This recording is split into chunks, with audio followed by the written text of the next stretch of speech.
Hi, how are you? People remembering about being shunned. The organisation changed its doctrine, saying that when people who are disfellowship come to the Kingdom Hall, that they can say hello.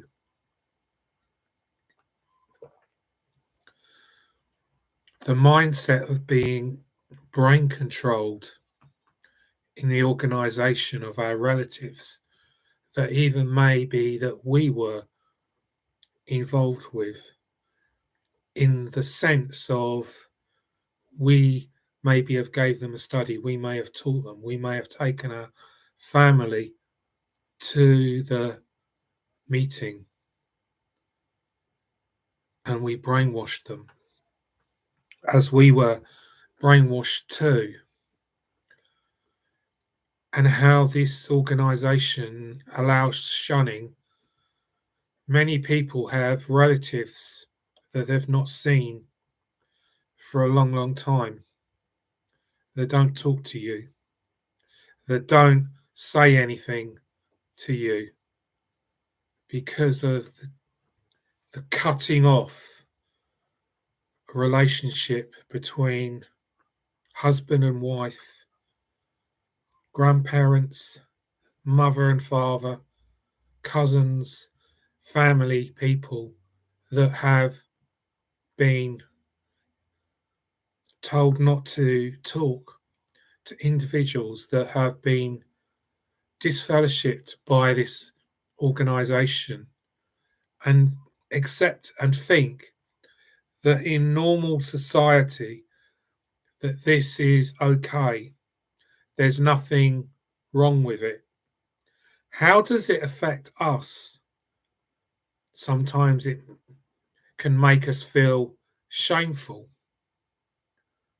Sometimes it can make us feel missing our individual people that we care about.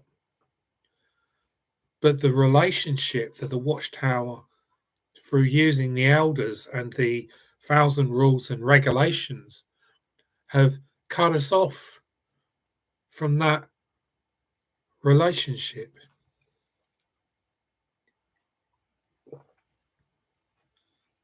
And many of us are missing our relatives and hope that this organisation would crumble and that people would be able to see the truth about this organisation, that they would open their eyes and realise that they're in a cult.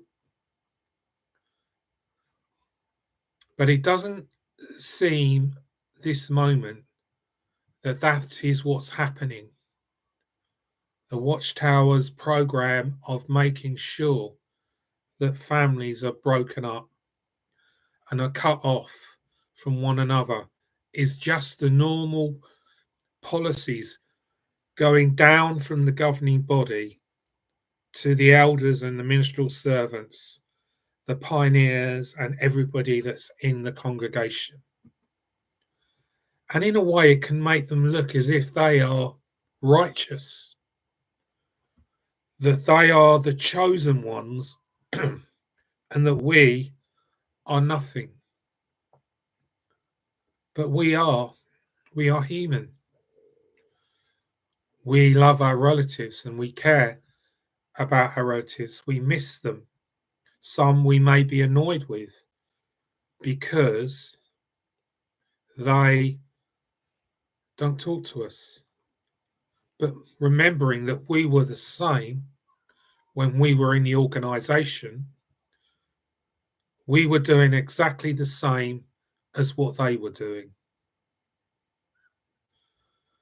And so we need to tell witnesses how we feel about them shunning us, them not talking to us, them not being part of our family.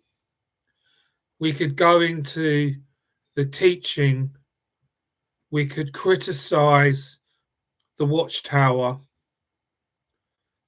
for its shunning its teaching and its claim that it cares about the family, when it breaks up the family, when it divides individual thousands of people who have made their mind up that they don't want to believe in the organization, that they want to live their lives how they want to. They want to be free. But the organization has not made it so that people can be free. It wants to make sure that it's still got control over people. It still does have control over people who go back into the organization because they would miss their families. I know people.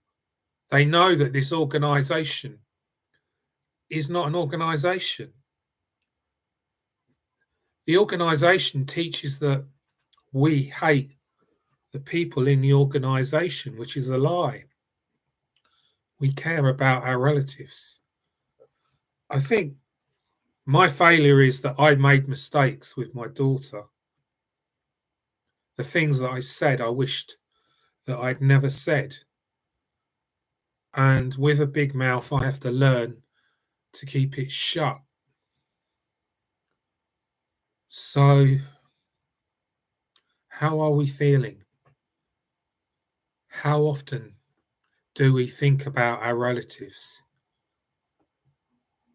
People have tried to see their relatives. Their relatives have rang the police. The kind of mind control that Jehovah's Witnesses have. Having mind control means that you can't see whether it's right or wrong. But you're being in sense of the concept of you in your brain, you believe everything that the organization says. The lies are evil. It's not the truth. But when it is the truth, but you can't see it. And so it's all apostate, to shut people away from the organization. And sometimes it can be depressing when we talk about our relatives. Sometimes I cry because it happens. It's part of grieving, even though that they're not dead. We don't know whether we're ever going to see them again. We hope one day that we do. Will it be on our deathbed? Will it not be that we don't see them at all? Even though the organisation has softened on shunning, I don't personally think it will go any further, because then people would know the truth and would leave. And then there would be hardly anyone in the organisation. But it wants to mischaracter just me. It wants to call me an apostate. It wants to call me mentally ill. Call me what you like. That is not what I'm worried about, what you call me. Although I suppose I should worry about it because of the thinking of witnesses that our relatives think exactly the same thing about us. And there is no book that you could write to stop our relatives from shunning us. There is no necessarily theory that will bring them out. It has to be the individual opening their eyes to see for themselves whatever the focus shows them the truth about this organisation. And we forget to think about those individual people who miss their families and may suffer mental illness, depression, things in their lives that may not help them to carry on with their lives as that they want.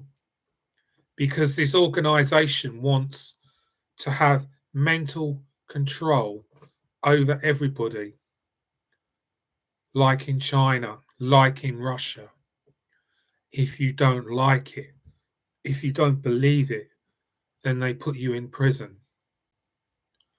In this organisation, they remove you from the club of the organisation. Putin will put anyone in prison that doesn't have the same mindset thinking as him, and then he puts them in prison, similar to the Chinese and Korean presidents. And so I've been thinking about those people who have come out of this cult like me, of those that don't see their relatives. I know that we have a shunning day, remembering putting stuff outside the kingdom halls. But today I just thought it's what I wanted to talk about. After seeing on JW Struggle a 12 years ago video of a guy that had read the Watchtower's publications and seeing that if Pastor Russell was alive today, he would be disfellowshipped as a Jehovah's Witness. So by reading the Watchtower publications and the history and going through the references of the Proclaimer's book, he began to see, as what Mike and Kim say correctly, that we should do our research. He began to see then that this organisation was not what it claimed to be. And his wife nearly had a mental breakdown. That's what happens with women when men decide not to carry on in the truth. That's what they call it. I see that no one's interested in watching it live, and I must bore people to death.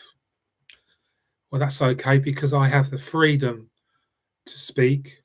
I have the freedom to say what I want to say, even if it sounds boring, even if it's something that you've heard before.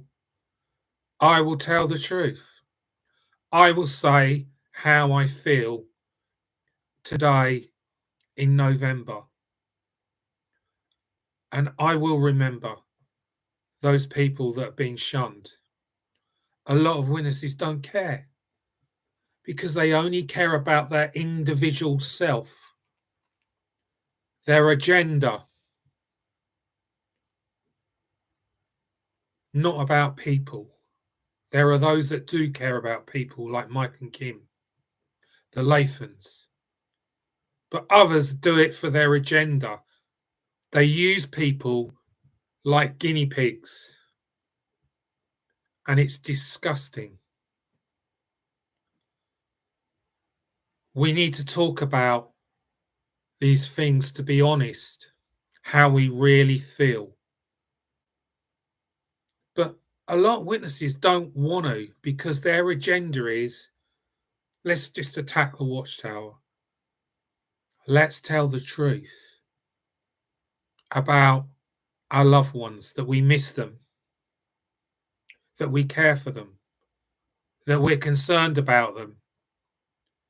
It seems that there are those on the live stream are not worried about their relatives being blind and deceptive in this organisation. They can do a better job sitting here than me speaking, because all I do is bore them to death. That's okay. I'm not here for you. I'm here for me to speak, tell the truth about how I feel.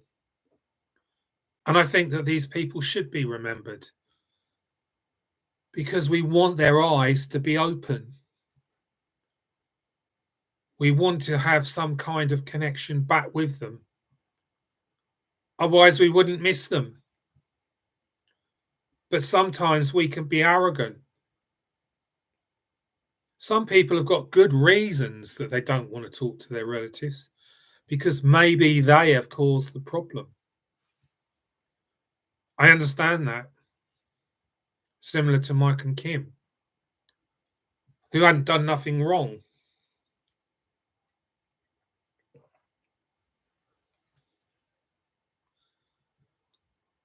Do you care about your relatives?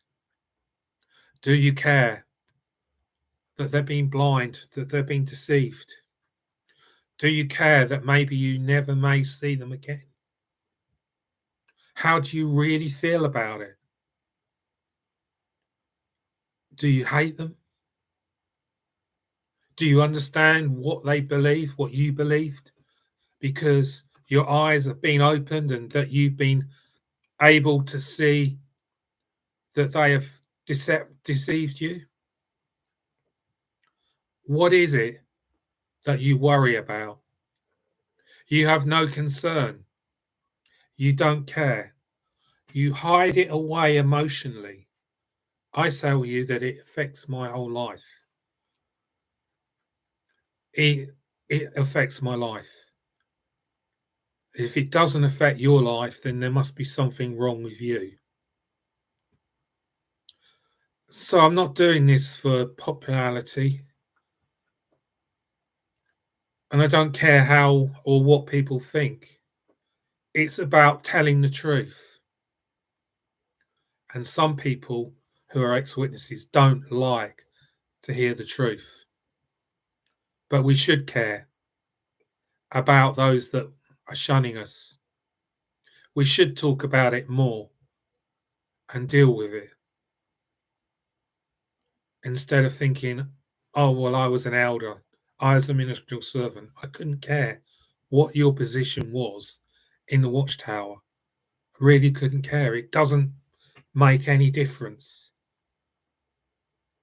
I'm not going to say what I was. Well, as a ministerial servant, so what? So what? I was a pioneer, so what? Well, I was an elder, so what?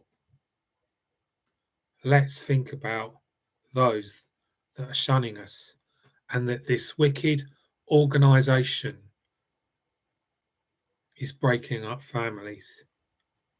And for those that get disfellowshipped, the shock to their system when their relatives shun them and turn against them because of the indoctrination of the watchtower.